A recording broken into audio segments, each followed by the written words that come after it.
Hello friends, welcome to my channel PGT chemistry. Friends, जैसा कि मैंने आपसे बताया था कि मैं एक एक चैप्टर के लगभग 100 क्वेश्चंस आपको दूंगा और चैप्टर वाइज हम लोग सारा कोर्स कंप्लीट करने की कोशिश करेंगे। और इम्पॉर्टेंट पॉइंट्स के बाद मैं ज़्यादा फोकस क्वेश्चंस पे ही करूँगा, क्योंकि बुक्स और नोट्स और किताबें तो मार्केट में इतनी अवेलेबल हैं कि आप जब चाहें तब खरीद सकते हैं और उनसे पढ़ सकते हैं। बट क्वेश्चन सबसे ज़्यादा इम्पॉर्टेंट ये बात होती है कि क्वेश्चन आप कितना रेगुलर प्रैक्टिस कर रहे हैं। तो मेन चीज़ है कि आप केमिस्ट्री के क्वेश्चंस लगाइए और उनको करके देखिए कि वो आपसे बन रहे हैं कि नहीं बन रहे हैं, तभी तो कोई फ़ायदा होगा। अदरवाइज़ सिर्फ़ और सिर्फ किताब पढ़ने से और नोट्स पढ़ने से, नोट्स बनाने से कोई फ़ायदा नहीं है, क्योंकि क्वेश्चन का पूछने का तरीका और पढ़ने का तरीका बहुत डिफरेंट होता है। और जब आप ज़्यादा चीज़ें किताब वगैरह में पढ़ते हैं तो पूरी चीज़ें रिकॉल कर पाना बहुत मुश्किल होता है। इसलिए क्वेश्चन के माध्यम से हमें ज़्यादा से ज़्यादा प्रैक्टिस करना चाहिए, जिससे कि हमारा कंसेप्ट क्लियर हो सके। तो फ्रेंड्स, ये मेरा तीसरा वीडियो है हाइड्रोजन के ऊपर, और इसमें मैंने कुछ क्वेश्चंस डिस्कस किए हैं। अभी और भी क्वेश्चंस हैं और जो एग्ज़ाम्स के पेपर आए हैं उसके क्वेश्चन मैं बना रहा हूँ। तो एक एक साल का पेपर जो पीजीटी का, टीजीटी केमिस्ट्री का है, या जो भी एग्ज़ाम में आए हुए हैं, उन सब को मैं डिस्कस करूँगा यहाँ पे। और यहाँ अभी मैं जो क्वेश्चन लिया हूँ ये भी एग्ज़ाम्स में आए हुए क्वेश्चंस हैं और बहुत इम्पॉर्टेंट हैं। तो आप इनको प्लीज़ एक बार देखिए और एक बार, दो बार, जितनी बार हो सके आप उसका बार बार प्रैक्टिस कीजिए। तो फ्रेंड्स, हम लोग पहला क्वेश्चन देखते हैं कि पहला क्वेश्चन है, which of the following statements about hydrogen is incorrect. तो कौन सा स्टेटमेंट इसमें से इनकरेक्ट है, हमें ये बताना है। तो फ्रेंड्स, पहली चीज़ ये भी आप ध्यान रखिए कि पढ़ते समय क्या पूछा है ये बहुत उस पर फोकस करिएगा। करेक्ट पूछा है, इनकरेक्ट पूछा है, क्योंकि क्वेश्चन पढ़ते समय दिमाग हमारा ऐसा सेट रहता है कि हर चीज़ करेक्ट ही लगती है कि हाँ सब करेक्ट बताना है, बट इनकरेक्ट पूछा है यहाँ पे। तो पहला ऑप्शन देखिए, ये दिया है di hydrogen does not act as a reducing agent. दूसरा ऑप्शन है hydrogen has 3 isotopes of which tritium is the most common. Third option है hydrogen never act as cation in ionic salt. और चौथा है option hydronium ion H3O+ exist freely in solution. तो यहाँ पे friend हमें बताना है कि कौन सा ऑप्शन इनकरेक्ट है। तो इसका आंसर है ए और बी, क्योंकि इसका एक्सप्लेनेशन भी मैंने लिखा है। जो डाई हाइड्रोजन जो है ये ऑक्सीडाइजिंग और रिड्यूसिंग दोनों तरह से जो है रिएक्ट करता है। ये मेटल के ऊपर डिपेंड करता है कि कब ये ऑक्सीडाइजिंग बिहेव करेगा और कब ये रिड्यूसिंग एजेंट की तरह बिहेव करेगा। तो ये देखिए, मैंने इसलिए यहाँ पे आपको बता दिया है कि H2 जब रिड्यूसिंग एजेंट कब बिहेव करेगा, जब ये रिएक्ट करेगा नॉन मेटल्स के साथ, और जब ये मेटल के साथ रिएक्ट करेगा तो ये ऑक्सीडाइजिंग एजेंट के साथ बिहेव करेगा। तो इसलिए ये दोनों की तरह बिहेव करता है, इसलिए हमारा पहला स्टेटमेंट जो है इनकरेक्ट है। और दूसरा स्टेटमेंट है hydrogen has 3 isotopes of which tritium is the most common. तो फ्रेंड्स, ट्राइटियम जो है वो रेडियो एक्टिव आइसोटोप्स है हाइड्रोजन का, बट ये सबसे कॉमन नहीं है। सबसे कॉमन आइसोटोप है जो है वो प्रोटियम है। तो इसको आप ध्यान रखिएगा। और फिर हम दूसरे क्वेश्चन पे अच्छा, फिर तीसरा ऑप्शन है कि hydrogen never act as cation in ionic salt. तो ये एकदम सही, क्योंकि हाइड्रोजन जो है नहीं होता है कैटायनिक आयोनिक सॉल्ट में, और ये एग्जिस्ट करता है H3O+। जो उसका नेक्स्ट ऑप्शन दिया है वो सही है, hydronium ion H3O+ exist freely in solution. तो ये चारों पॉइंट आप एक दो बार और देख लेंगे, और वीडियो आप जितनी बार सुनेंगे और स्पीड डबल करके, तो मुझे लगता है कि सारे क्वेश्चंस आपको बिना पढ़े ही तैयार हो जाएगा। और लगभग 100 क्वेश्चन अगर हर टॉपिक से आप सॉल्व कर लेंगे तो किताब में जितना आप पढ़ेंगे उससे ज़्यादा इससे फ़ायदा हो जाएगा आपको वीडियो देखने से ही। फिर हम लोग दूसरे क्वेश्चन की तरफ आते हैं। दूसरा क्वेश्चन है कि the ease of adsorption of the hydrated alkali metal ions on an ion exchange resin follow the order. तो ईज ऑफ एडजॉर्प्शन क्या है कि मेटल का कौन सा ये जो है फॉलो करेगा ऑर्डर। तो हमें पता है कि ईज ऑफ एडजॉर्प्शन जो होता है हाइड्रेटेड एल्कली मेटल का, ये डायरेक्टली प्रोपोर्शनल होता है किसके, charge density of hydrated ion के।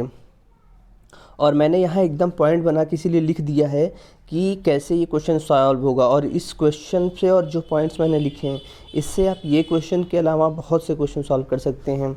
तो यहाँ पे जो ऑप्शन है वो तो डी है, बट ये डी ऑप्शन जो है सही कैसे है ये हम इसको देख लेते हैं। तो हमें पता है कि लिथियम जो है सबसे स्मॉल साइज़ का है और रुबिडियम सबसे लार्ज साइज़ का है। तो लिथियम जो है एडजॉर्प्शन में सबसे फर्स्ट जो है निकलेगा सबसे आगे, क्योंकि जो लिथियम होता है इसका स्मॉल साइज़ होता है। तो जब किसी का स्मॉल साइज़ होगा तो वो ज़्यादा हाइड्रेटेड होगा, हैविली हाइड्रेटेड हो जाएगा, और जब वो हैविली हाइड्रेटेड हो जाएगा तो उसका रेडियस जो है वो बढ़ जाएगा। तो रेडियस बढ़ने की वजह से क्या हो जाएगा, जब एरिया बढ़ हो जाएगा तो क्या हो जाएगा, उसके ऊपर चार्ज डेंसिटी कम हो जाएगी, और चार्ज डेंसिटी कम हो जाएगी तो क्या हो जाएगा कि ये अटैच्ड हो जाएगा, उसके लेस स्ट्रांगली अटैच होगा। तो इससे क्या होगा कि जब चार्ज डेंसिटी बढ़ गई, रेडियस बड़ा हो गया, तो ये लेस स्ट्रांगली अटैच होगा, तो ये सबसे पहले बाहर निकलेगा एडजॉर्प्शन में। तो ये इल्यूटेड फर्स्ट। और रुबिडियम के देख लीजिए कि रुबिडियम सबसे लास्ट में क्यों निकलेगा, क्योंकि रुबिडियम का साइज़ क्या होता है, लार्जर साइज़ होता है। जब इसका लार्जर साइज़ होगा तो ये लेस हाइड्रेटेड होगा, और लेस हाइड्रेटेड होगा तो रेडियस और जो है इसकी स्मॉलर देन लिथियम ही रहेगी। हम यहाँ कंपैरिजन कर रहे हैं इन चारों में, तो लिथियम से इसका रेडियस कम रहेगा, तो चार्ज डेंसिटी क्या होगी, इस पर हाई होगी, और जब चार्ज डेंसिटी हाई होगी तो ये स्ट्रांगली अटैच्ड होगा रुबिडियम कैटायन कॉलम से, तो ये सबसे लास्ट में इल्यूट होगा। तो इसलिए यहाँ पे ऑप्शन हमारा डी है, जिसमें सबसे पहले लिथियम निकलेगा, फिर सोडियम, फिर पोटेशियम, फिर रुबिडियम। ओके फ्रेंड्स, फिर हम थर्ड क्वेश्चन की तरफ आते हैं, जहाँ क्वेश्चन है which statements about heavy waters are correct. तो हैवी वाटर क्या होता है, D2O। तो D2O का हम देखते हैं, इसमें पूछा है कौन कौन से करेक्ट हैं। 3 ऑप्शन दिए हैं आपके पास। तो पहला है heavy water is used as moderator in nuclear reactor.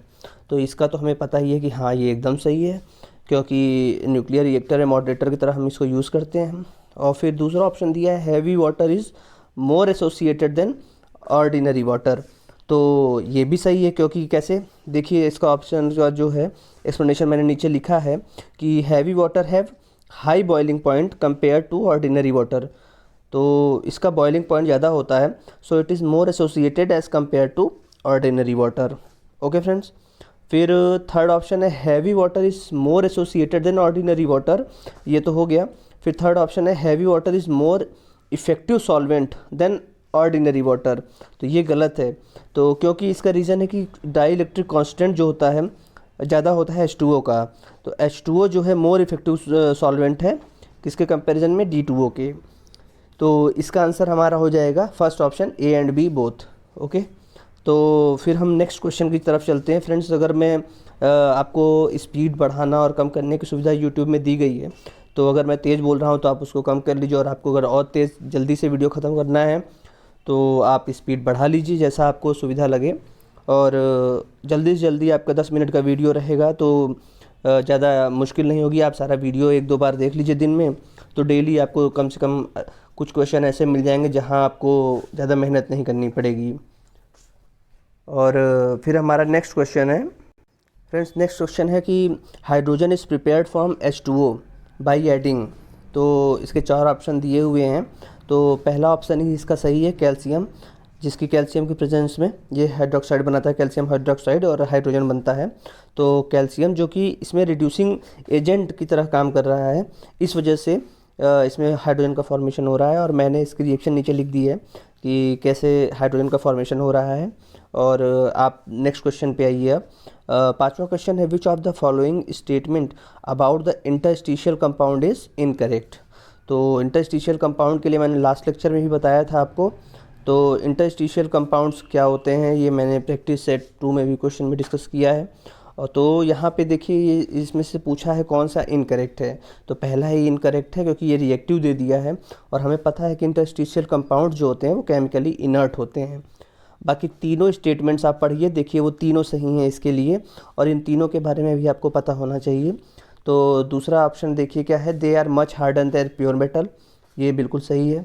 They have high melting points than the pure metal, ये भी सही है। और दे रिटेन मेटेलिक कंडक्टिविटी, ये भी सही है।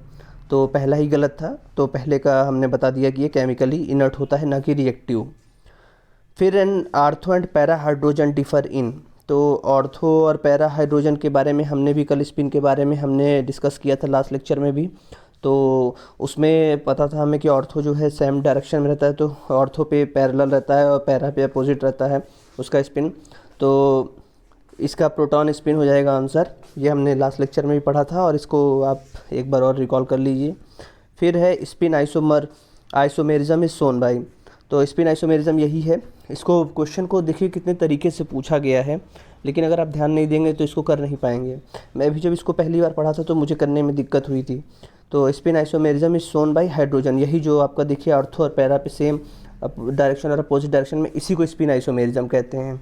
तो अगर आपने एक बार आज पढ़ लिया है तो अब कभी भी एग्जाम में ये आएगा तो आप कर लेंगे। अगर एक भी वीडियो में एक भी क्वेश्चन इस तरह का आपने देख लिया तो उसको आपको गलती नहीं होगी, आपको याद रहे चाहे ना रहे, लेकिन एग्ज़ाम हॉल में अगर आप ये क्वेश्चन देखेंगे तो मैं दावे से कह सकता हूँ कि आप आसानी से इस क्वेश्चन को कर ले जाएंगे। तो इसका आंसर हो जाएगा हाइड्रोजन। फिर हमारा नेक्स्ट क्वेश्चन है what is formed when calcium carbide reacts with heavy water. तो कैल्शियम कार्बाइड देखिए क्या होता है CaC2। तो कैल्शियम कार्बाइड जो है किससे रिएक्शन करेगा, हैवी वाटर। तो हैवी वाटर क्या होता है D2O। तो इसके साथ रिएक्शन करके क्या बना रहा है Ac2D2। तो एक बार इसको आप देख लीजिए, ये PMT में क्वेश्चन आया था, नीट में शायद, तो वहाँ से मैंने लिया था। तो बहुत अच्छा लगा मुझे कि इस तरह के क्वेश्चंस जो है PGT में मैंने देखा है पेपर में पूछते हैं, तो मैंने वहाँ से उठाया है। फिर नेक्स्ट क्वेश्चन देखते हैं deuterium resembles hydrogen in chemical properties but reacts. तो यहाँ पे ड्यूटेरियम और हाइड्रोजन का जो है केमिकल प्रॉपर्टीज़ के बारे में बताया गया है। तो इसका एक्सप्लेनेशन शायद मैंने नहीं लिखा है, बट ये हमें पता ही है कि इसका जो है ड्यूटेरियम वैसे ही भारी होता है, तो जो भारी रहेगा वो रिएक्शन जो है इसकी स्पीड कम ही रहेगी। तो एकदम कॉमन सेंस का थोड़ा सा दिमाग लगाना था। तो स्लोअर देन हाइड्रोजन। फिर हम नेक्स्ट क्वेश्चन पे आते हैं, hydrogen can be fuse to form helium. तो हाइड्रोजन से हीलियम नॉर्मली जो है नहीं बनता, but at high temperature and high pressure इसका फ्यूजन हो जाता है और हीलियम का फॉर्मेशन होता है। तो इसका नीचे मैंने एक्सप्लेनेशन लिख दिया है। A fusion reaction between hydrogen nuclei is difficult because positively charge nuclei repel each other. At high temperature the nuclei may have sufficient energy to overcome the repulsive forces and thus fuse together. तो इसका answer हो जाएगा friends high temperature and high pressure. फिर next question पे हम आते हैं कि maximum number of hydrogen bonding in H2O is. तो each water molecule is surrounded by 4 neighbouring molecule. मैंने इसका स्ट्रक्चर बना दिया है और चारों हाइड्रोजन बॉन्डिंग आपको दिखा दी है। तो इसका आंसर हो जाएगा 4। और ये सारे क्वेश्चन अभी मतलब मैं ज़्यादा क्वेश्चन बना नहीं पाया, एक्चुअली मैं बाहर हूँ, तो मैंने सोचा था कि आज 50 क्वेश्चन देंगे। तो देखता हूँ अगर रात में जल्दी हो जाएगा तो रात भर में आपको 50 क्वेश्चन अपलोड करूँगा। और आप लोग प्लीज़ चैनल को सब्सक्राइब कर लीजिए और लाइक करिए। अगर आपको कुछ भी फ़ायदा हो रहा है मेरे चैनल से तो प्लीज़ और लोगों को भी जोड़िए, और जिससे कि मैं भी मोटिवेटेड होके थोड़ा सा और मेहनत करूँ आपके लिए। तो थैंक यू फ्रेंड्स, और आज के लिए अभी इतना ही करता हूँ। और अभी मैं और भी क्वेश्चन जो हाइड्रोजन के थोड़े बहुत एग्ज़ाम में अब जो आए हुए हैं, नॉर्मली तो लगभग हो गए आपके साथ 70 क्वेश्चन हाइड्रोजन पे, और कई डिफरेंट टाइप के, तो हाइड्रोजन पे क्वेश्चन अब आप बना लेंगे, कोई दिक्कत नहीं होगी आपको। और कल मैं हो सकता है नया चैप्टर शुरू करूं। जिस हिसाब से मैंने आज सिलेबस दिया है उसके अकॉर्डिंग हम चलेंगे तो जल्दी से जल्दी सिलेबस ख़त्म हो जाएगा। उन्हीं चैप्टर और उन्हीं टॉपिक के अंतर्गत ही हम सारी चीज़ों को कवर करेंगे। आप एक बार सिलेबस ज़रूर देख लीजिएगा, मैंने इंग्लिश में लिख के दे दिया है। और थैंक यू फ्रेंड्स, आज के लिए अभी के लिए इतना ही। और प्लीज़ सब्सक्राइब माई चैनल और like my channel. Thank you, all the best.